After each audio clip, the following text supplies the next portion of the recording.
Baik, Assalamualaikum warahmatullahi wabarakatuh. Selamat pagi, siang, sore, atau malam, mahasiswa Teknik Grafika semester 5.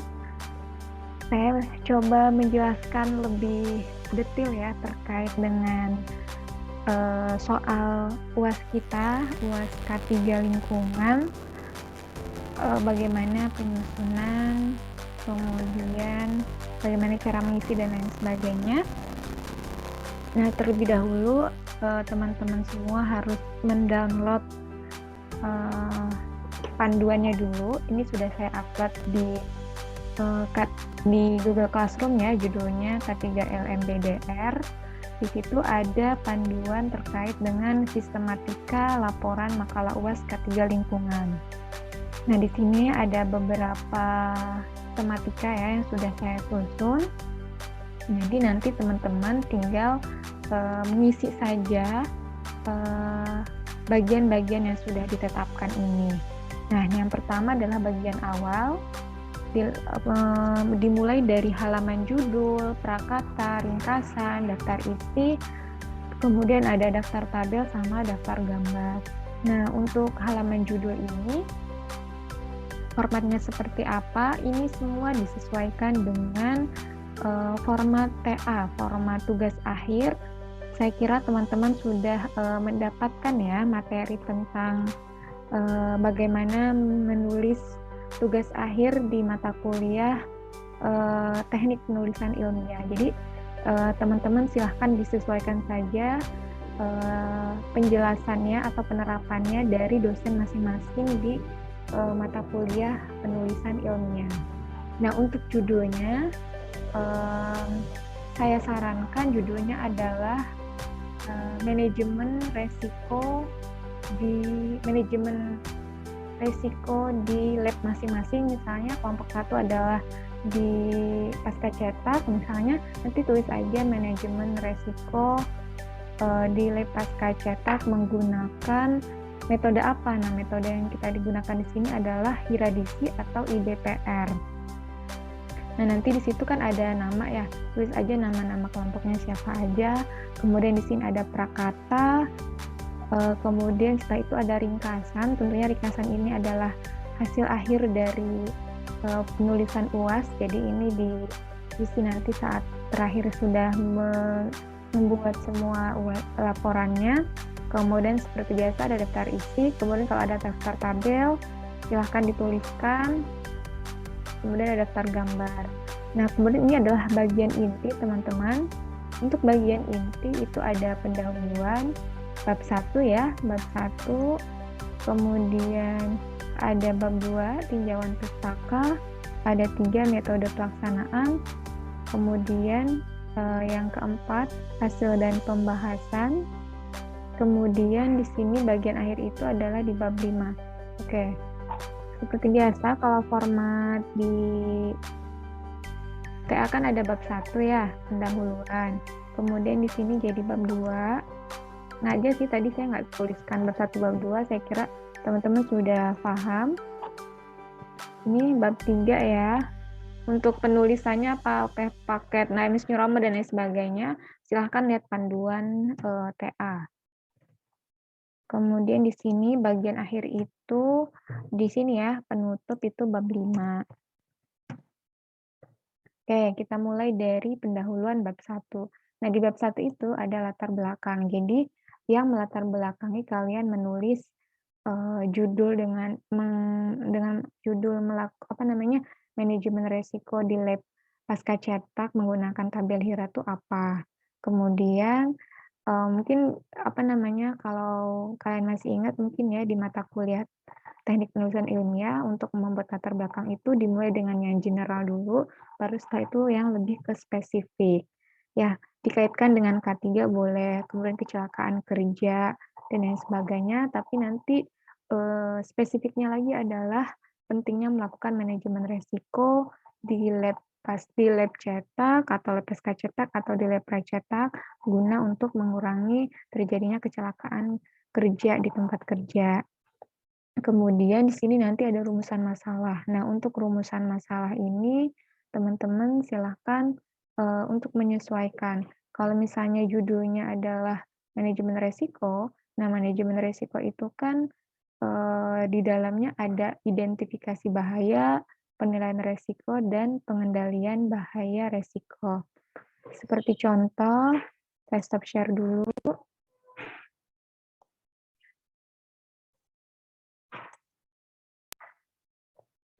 Seperti contoh ini teman-teman, ini ada TA, TA-nya juga sama tentang mengidentifikasi bahaya dan resiko. Nah, ini rumusan masalahnya. Boleh seperti ini, dipecah-pecah seperti ini, kan karena teman-teman itu intinya adalah melakukan ketiga hal ini. Kalian akan mengidentifikasi bahaya dan resiko, di sini potensi ya, tapi teman-teman silahkan tuliskan apa saja atau bagaimana mengidentifikasi bahaya dan resiko yang ada di lab. Kalian lab apa? Apakah lab cetak, apakah lab pasca cetak, atau digital. Kemudian, berapa besar nilai level resikonya. Nanti teman-teman juga di dalam tabel itu, teman-teman akan menilai berapa level resikonya. Kemudian di tabel di tabel IBPR atau di bab 4, teman-teman juga sebenarnya melakukan ini, bagaimana pengendalian dan pengendaliannya seperti apa. Soalnya kalau solusi itu nanti di bagian keduanya ya, atau digabungkan nggak apa-apa, bagaimana pengendalian dan solusinya. Seperti itu. Oke, kita lanjutkan lagi. Seperti itu ya untuk rumusan dan tujuan penulisan. Kemudian di sini ada manfaat penulisan. Kemudian yang kedua, bab 2 ya, itu tentang tinjauan pustaka. Nah, di tinjauan pustaka ini kalian boleh mencantumkan tentang laboratorium grafika. Artinya di sini teman-teman lebih menceritakan kepada grafika itu apa, boleh. Kemudian alur grafika itu ada apa saja. Jadi lebih general tentang kegrafikaan. Kemudian di sini teman-teman juga menjelaskan tentang apa itu hiradisi ya. Boleh apa itu manajemen resiko, intinya tentang manajemen resiko itu. Kalau hiradisi kan sebagai tools atau alat untuk bisa melakukan penilaian menilai resiko dan sebagainya. Kemudian di sini ada prinsip pencegahan kecelakaan kerja, misalnya yang hierarki itu ya ada eliminasi, substitusi. Jadi biar kalian lebih paham lagi sebenarnya prinsip pencegahan kecelakaan kerja itu apa. Nah ini kalian masukkan ke bab 2. Jadi biar kalian nggak bingung saat menuliskan di hasil dan pembahasan. Oke, jelas ya. Kemudian yang ketiga, bab 3 itu metode pelaksanaan. Di sini ada objek penulisan. Nah, objek penulisan itu adalah apa namanya, tempat atau lokasi di mana kalian melakukan penelitian atau observasi. Nah, kalau misalnya kelompok 2 adalah di bagian cetak, lab cetak, ya udah berarti kalian menjelaskan tentang lokasi yang ada di lab cetak tersebut. Misalnya dimulai dari definisi apa itu cetak, kemudian eh, ruang lingkup kerjanya seperti apa saja, kemudian apa saja mesin-mesin yang digunakan, dan lain sebagainya. Itu dipersilahkan. Kemudian yang selanjutnya adalah teknik pengumpulan datanya seperti apa. Jadi nanti kalian mengumpulkan datanya itu apakah hanya dengan observasi, melihat saja, atau dengan studi pustaka, yaitu dengan mencari literatur, ataukah juga dengan kombinasi wawancara, jadi kalian juga mewawancarai orang-orang yang ada di lab, kemudian ataukah hanya survei semata. Jadi kalau misalnya kalian melakukan ini semua, berarti masukkan semuanya. Kemudian di sini ada rancangan karya. Kira-kira kalian nanti akan membuat karya output dari UAS ini apa? Apakah rancangan karyanya ini nanti hasilnya berupa poster atau apa? Gitu ya. Jadi di sini kayak baru ngomong-ngomongnya aja, baru ide aja, misalnya tentang, "Oh nanti saya, rencananya akan membuat sebuah poster," dijelasin aja posternya seperti apa, gitu ya. Kemudian sebentar saya mau men-charger, laptop dulu.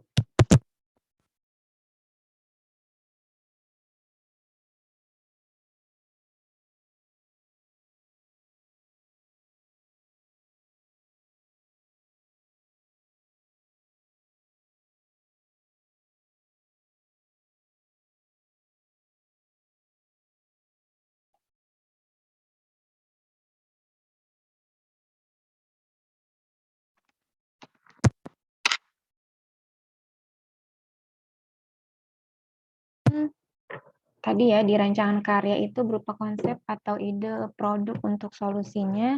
Misalnya kalian akan membuat sebuah buku saku atau mau membuat sebuah poster atau membuat sebuah video gitu ya. Nah ini teman-teman bisa dituliskannya di akhir nggak apa-apa.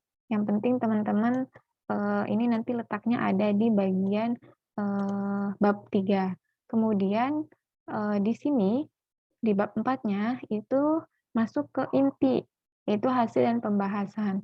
Ini adalah melakukan penilaian resiko menggunakan tabel Hiradisi.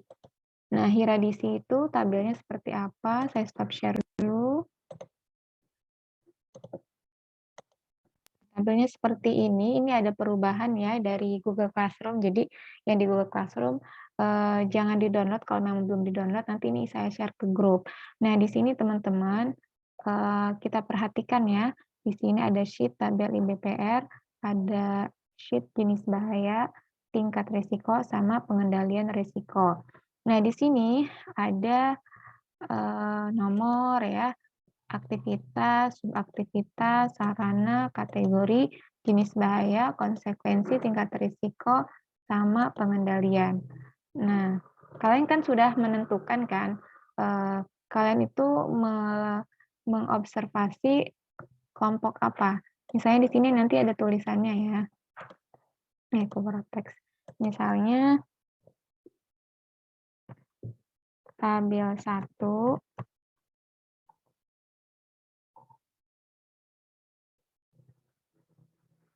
itu tentang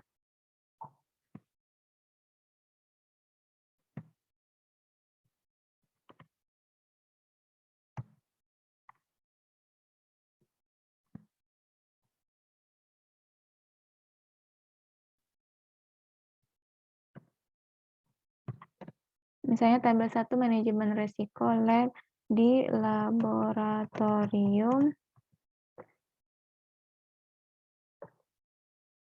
pasca cetak.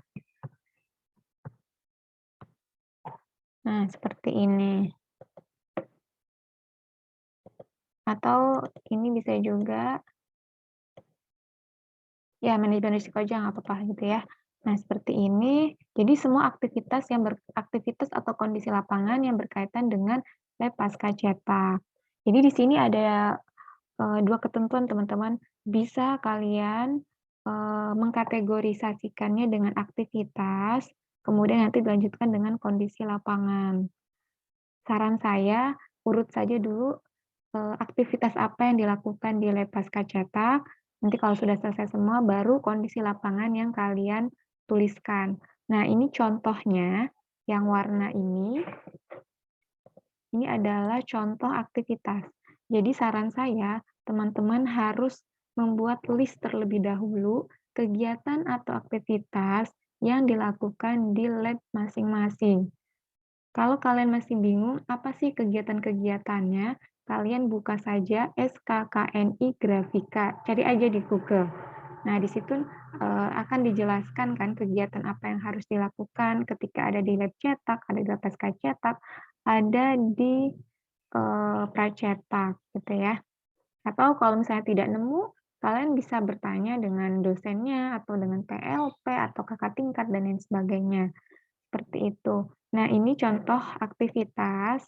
Nah, jadi kalau sudah semua di-list, nah jangan lupa juga nanti kalian melis jenis bahaya, seperti ini. Jadi, setiap aktivitas yang dilakukan itu harus dilihat apakah memiliki bahaya fisik, bahaya kimia. Jadi ini harus dihafal. Jadi makanya harus kerjasama ya antara teman masing-masing kelompok gitu. Ada yang nanti fokusnya mencatat bagi kegiatan aktivitas, kemudian nanti mencocokkannya dengan apa sih bahaya yang akan terjadi gitu ya. Nah, nanti tingkat resikonya juga harus ada satu orang lagi yang fokus untuk menganalisa ininya, apa namanya, peluang sama keparahannya. Seperti itu. Jadi harus kerjasama ya. Kalau untuk satu orang nanti akan kesulitan. Ini masih kelompok ya, belum nanti kalau misalnya ada TA. TA-nya kalau ngambil ide idenya tentang manajemen resiko nanti akan repot. Ini mumpung masih bareng-bareng gitu ya. Nah, ini contohnya yang pertama adalah, kalau di pascacetak kan ada kegiatan menjahit buku misalnya ya. Kemudian di sini ada subaktivitas. Jadi kalau misalnya dalam menjahit buku itu, di dalamnya ada kegiatan lain gitu ya, yang masih lingkup menjahit buku, maka dituliskan. Tapi kalau misalnya tidak ada, di-strip aja gitu ya. Kemudian sarana prasarana yang sarana dan prasarana yang ada di ketika menjahit buku itu apa, dituliskan aja, kalau misalnya tidak ada dikosongkan. Kemudian di sini ada kategori. Nah, kategori dari menjahit buku itu apakah rutin atau tidak rutin. Kalau menjahit buku kan kita istilahkan rutin saja ya. Jadi ini R itu rutin, NR adalah non rutin. Misalnya rutin. Kemudian ketika kalian menjahit buku, nah, jenis bahaya apa sih yang akan dihadapi? Di sini ada tipe bahaya atau jenis bahaya. Nah, kalian lihat di sini, tes. Nah, saat menjahit buku, kalian harus nulis ini semua. Jadi, pakailah kertas gitu ya, atau catatan, mulai dari sini. Jadi, jangan sampai ada yang kelewat. Harus diurut dari bahaya fisik sama bahaya psikososial. Dari bahaya fisik, nanti ada satu orang yang bilang, kira-kira ada nggak sih bahaya fisik? Bahaya fisik itu contohnya kebisingan, getaran, radiasi, suhu gitu ya. Kalau misalnya ada, oh berarti, oh ternyata ketika menjahit itu ada misalnya ada getaran gitu ya. Oh berarti nanti di sini tulis tipe bahayanya adalah fisik dalam kurung getaran misalnya. Nah, kalau di sini ada tipe, mekanik misalnya ya, mechanical, ada mesin, alat yang bergerak. Nah, ini kan lebih cocok. Nah, kalau misalnya tidak ada bahaya fisik ya tidak usah ditulis, kalau misalnya tidak ada bahaya kimia tidak usah ditulis kan kalau dalam menjahit buku kan tidak ada bahaya kimia. Terus lanjut, kalau nggak ada terus mechanical, oh ada di mechanical, alatnya bergerak berarti ditulis. Ada nggak kira-kira bahaya listrik gitu ya, kalau misalnya memungkinkan ada ditulis. Jadi di sini teman-teman dalam satu kategori, dalam satu aktivitas, itu tipe bahaya bisa banyak. Jadi nggak harus satu gitu, kalau misalnya ada kemungkinan terjadi, resiko di situ tuliskan aja, kalau misalnya ternyata dalam satu kegiatan itu ada semua jenis bahaya, ya tuliskan saja gitu ya. Tapi kan nanti yang menentukan, itu adalah tingkat resikonya, apakah rendah dan lain sebagainya. Nah terus kemudian selanjutnya ya, tipe bahaya, terus resikonya apa? Nah, resiko itu misalnya dari mekanik ini apa, mesin yang bergerak, dampaknya saya tertusuk gitu ya. Kemudian konsekuensi dari tertusuk tuh berarti kan, cedera kan, mengakibatkan cedera gitu. Nah, kemudian untuk menentukan tingkat resiko ini teman-teman, kalian harus bertanya kepada PLP. Kalau misalnya sulit ditemukan PLP, nanti teman-teman bisa, berdasarkan analisa teman-teman secara pribadi, tapi bisa dipertanggungjawabkan ya secara logika gitu ya, atau secara, literatur. Nah, misalnya di sini tingkat resiko. Nah, tadi kan teman-teman menyebutkan ada risiko tertusuk. Nah, kira-kira peluang, L itu kan kemungkinan ya, kemungkinan terjadinya tertusuk itu seperti apa? Kita lihat di tingkat resiko. Tadi di situ di tabel IBPR saya nulisnya 5 ya. Kita lihat 5 itu apa? Hampir pasti.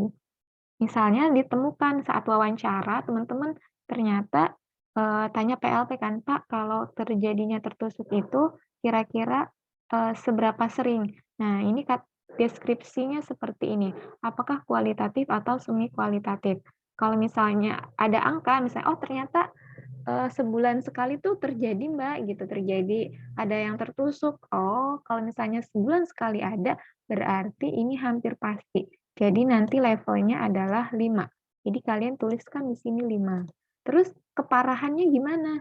Apakah nah ini S itu severity ya teman-teman, atau keparahan. Kemudian setelah diwawancara, nah untuk severity-nya misalnya ini, kehilangan masih dapat kerja pada hari dan shift yang sama. Oh, nilainya 2, kecil. Nah, nanti kita masukkan di sini, 5 kali 2. Nah, berarti TR-nya, tingkat resikonya adalah 10, yaitu tinggi. Nah, 10 itu kalau kita lihat di sini, nah Tadi kan kemungkinannya itu tadi 5 ya, kemudian ininya kecil, severity-nya 2. 5 kali 2, 10 di sini. Ini ya, perkaliannya seperti ini. Nah, ini warnanya kuning, risikonya tinggi gitu. Jadi nanti di sini dituliskan resikonya apa namanya, tingkat resikonya 10 dalam kurung tinggi. Jadi istilah tinggi itu didapatkan dari sini ya. Tuh. Kemudian di sini ada pengendalian atau hierarki. Nah, menurut kalian untuk mengendalikan supaya tidak terjadi tertusuk itu apa? Oh, kalau pengendalian itu kan seperti ini teman-teman. Dari eliminasi, substitusi, perancangan teknik, administrasi, sama APD. Nah, untuk pengendalian ini disesuaikan dengan kemampuan dari setiap instansi atau perusahaan. Sebenarnya yang paling bagus itu adalah eliminasi. Paling paling rendah itu APD. Jadi, tapi ini juga sudah termasuk bagian dari pengendalian. Oke. Jadi misalnya kalian mengusulkan untuk administrasi itu adalah untuk hierarki dari kegiatan menusuk ini adalah administrasi, yaitu adanya safety sign atau simbol K3 bahaya tertusuk misalnya. Jadi nah seperti itu. Ya, kemudian, ada misalnya jenis bahannya ergonomi, pegal-pegal, kemudian berapa, likelihood-nya nanti kalian tentukan sendiri. Oke, kemudian ini yang kedua yang warna hijau, ini adalah contoh, kondisi lapangan. Jadi pasti kan di lab di lab kita itu ada kondisi-kondisi juga yang bisa menyebabkan kecelakaan kerja kan. Nah, misalnya di lab itu tidak ada APAR, asalnya tidak ada kotak P3K dan lain sebagainya, nanti kalian tuliskan, tidak ada APAR, ini bagian dari kondisi lapangan. Kemudian di sini di-strip aja, ini juga di-strip, ini kategori harusnya kan rutin ya, ada APAR, kemudian jenis bahayanya apa, kita lihat di sini, yang kira-kira kalau yang dikaitkan dengan APAR itu apa, oh lingkungan misalnya, api gitu ya.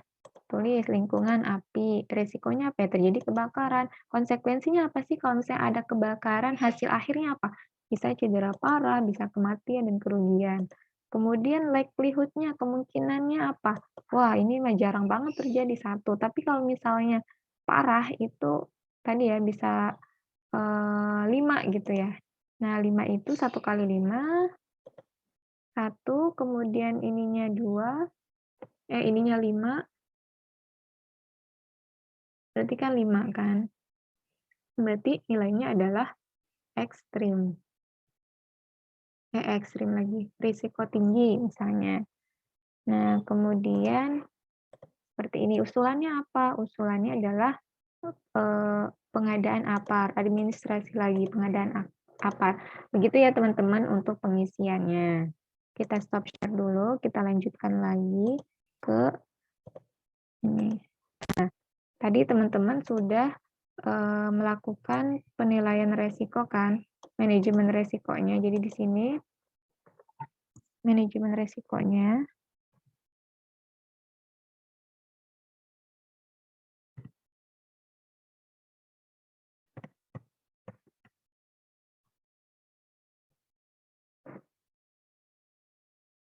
Menggunakan tabel Excel yang tadi. Kemudian yang kedua, jadi setelah kalian membuat tabel itu, kalian jabarkan. Kira-kira disesuaikan dengan ini, identifikasi bahaya. Jadi kalian jelaskan tuh, bahaya apa saja sih yang muncul, ada berapa bahaya dari aktivitas X. Jadi kalian jelaskan dengan kata-kata di sini ya, dijelaskan dengan kata-kata. Jadi nggak cuma tabel, tapi kalian jelaskan tabel tersebut seperti apa. Misalnya ternyata, oh aktivitas menjahit itu ternyata bisa menghasilkan bahaya sebanyak 3 bahaya. Risikonya berapa, gitu ya. Terus tingkat resikonya termasuk kategori apa. Jadi kalian jabarkan, deskriptifkan. Kemudian di sini ada yang kedua adalah solusi. Jadi ada penjabaran solusi dan foto karya. Boleh kalian bisa memberikan solusi pada setiap pengendalian yang ada di tabel ini. di tabel atasnya. Bisa juga kalian ngambil solusi salah satu aja juga diperbolehkan. Nah, ini ada contoh solusi dari TA-nya mahasiswa UII. Nah, seperti ini. Ini ada solusi, misalnya tadi kan tidak ada APD nih misalnya di sini. Jadi nanti solusinya adalah pengadaan APD, seperti ini.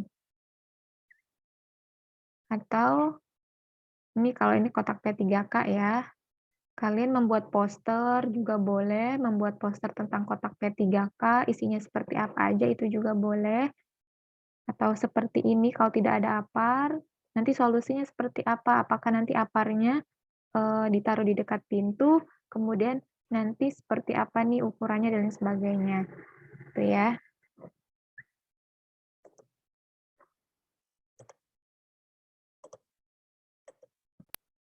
Itu di penjabaran solusi dan foto karyanya. Jadi kalau bisa, ini akan bagus lagi ya kalau misalnya teman-teman sampai membuat posternya sampai jadi gitu ya, poster karyanya, kemudian nanti karya tersebut, misalnya tadi solusinya membuat sebuah safety sign atau poster tentang apar, poster tentang kotak P3K, atau poster tentang bagaimana penanganan saat pingsan gitu ya dan lain sebagainya.